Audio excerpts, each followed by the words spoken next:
లోక కళ్యాణంలో పాల్పంచుకోవడానికి పత్రిజీ గారు మనకి ఇచ్చిన మార్గాన్ని మనం ఆచరిస్తూ అందరికి చెబుతూ మనందరినీ లోక కళ్యాణం కోసం తెలుస్తూ ఆ యొక్క కార్యక్రమంలో లక్షలాది మందిగా తరలి వచ్చి అందరికీ అన్నదానానికి కావాల్సిన విరాళాలు మనం ఇస్తూ అందరి చేత ఇప్పించాలని మరి మీరందరూ దాంట్లో భాగస్వాములు కావాలని ఆ ధ్యానయజ్ఞం మహద్భుతంగా విజయవంతం కావాలని కోరుకుంటూ అందరికీ ఆత్మీయ ఆహ్వానం అండి.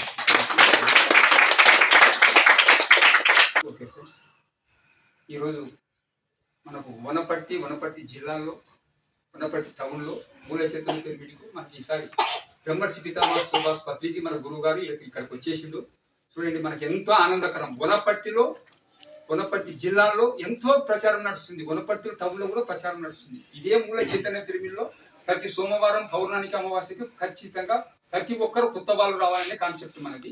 గురువు గారు మనకి ఏం చెప్పిందంటే ప్రతిరోజు ఏ క్లాస్ పెట్టినా కొత్త వారు ఒక్కరన్నా రావాలి. ఎందుకంటే ప్రపంచం అంతా శాంతంగా ఉండాలి అంటే కొత్త వారు రావాలి. ఊరూరు గ్రామాన్ని తిరిగి మనం ప్రచారం చేస్తున్నాము. నేను మా మేడం ఒకసారి సొలతరికి ఒకసారి మనం క్లాస్ కొట్టాలి. కూడా ఉందంటే కూడా నేను ప్రచారం గంగారంలో క్లాస్ ఉందంటే కూడా వద్దంటే కూడా ఆ రోజు ప్రాణం ఉండి కూడా మనం గంగారంలో క్లాస్ పెట్టాము. ఎందుకంటే ఎంత అనీజీగా ఉన్నా కూడా మనకు గురువు గారు ఎక్కడ ఎంతో ప్రకృతిని ఇచ్చి మనకు ఎంతో అనీజీగా ఉన్నా కూడా బాడీని పాజిటివ్ చేసి పెడుతున్నాడు. కాబట్టి ఈ రోజు